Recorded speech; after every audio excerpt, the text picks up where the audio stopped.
Je suis Josiane Whittom, je suis la coordonnatrice du Centre Femmes des Cantons. La mission des centres de femmes, c'est, peu importe le parcours et la réalité des femmes, c'est leur permettre de reprendre du pouvoir sur leur vie et de s'impliquer dans la communauté. Le but, c'est de briser l'isolement, de développer leur autonomie.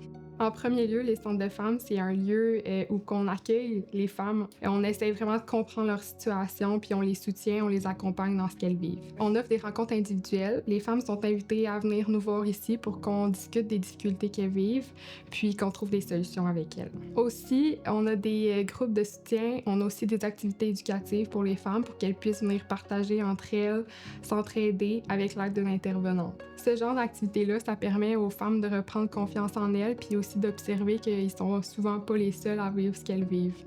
Au Centre de femmes entre elles, ici, nos particularités, c'est qu'on a un centre d'hébergement de crise dans lequel on s'est développé une expertise en itinérance. On a aussi, depuis pas très longtemps, une infirmière clinicienne qui s'est jointe à notre équipe.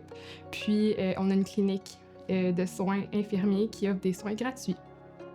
So Avanti is different from other women's centers because we're the only women's center in the area that serves English-speaking women. For all of our activities and programs, it's completely in English. We welcome racialized women, refugee women, and migrant women. It's really open to anyone, regardless of race or age differences. On a certaines particularités au Centre Femmes des Cantons. En fait, on a la halte garderie si vous avez des enfants de 18 mois à 5 ans. On a une friperie pour les femmes et leurs enfants. Et on a un groupe d'achat alimentaire. So all women are welcome at Women's Center regardless of age, background, or social status. Whether they're feeling isolated, facing mistreatment, experiencing violence. So really any situation, however big or small, we're here for it all. Les femmes nous contactent dans une multitude de contextes qu'elles vivent. Par exemple, de la violence conjugale ou de la maltraitance, difficultés financières ou problèmes de santé, quand elles se sentent isolées ou qu'elles ont besoin de créer des liens, ou encore lorsqu'elles ont le goût de participer à des activités positives et s'impliquer dans la communauté. Ça leur permet de trouver un sentiment d'appartenance.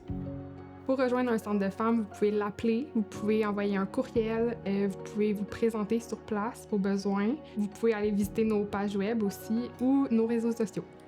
One myth that I'd like to break regarding women's centers is that we're only here for women in crisis. That's simply not true. We're available for all women, no matter what they're going through, serious or just an everyday challenge.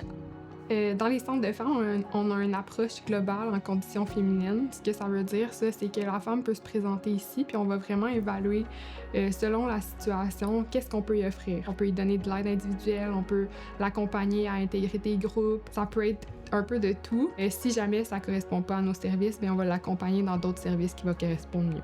Une autre chose qui distingue les centres de femmes, c'est notre approche féministe. On conçoit la femme comme faisant partie d'un tout. On croit que les souffrances qu'elle peut vivre, les difficultés qu'elle peut vivre s'inscrivent dans un contexte où il y a des rapports de pouvoir inégalitaires, des structures patriarcales qui influencent le tout. Puis nous, ce qu'on essaie de faire, c'est de les sensibiliser à cette réalité-là, puis les accompagner en prenant état des difficultés spécifiques qu'elles vivent. L'approche féministe permet aussi aux femmes de déconstruire les rapports inégalitaires dans lesquels elles se trouvent, puis retrouver de l'empowerment dans leur situation.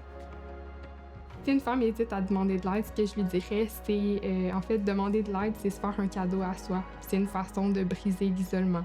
Il n'y a pas de honte à demander du soutien, à demander de l'aide. Au contraire, c'est courageux. You are not alone. You have a whole community here that's ready to support you and walk with you every step of the way.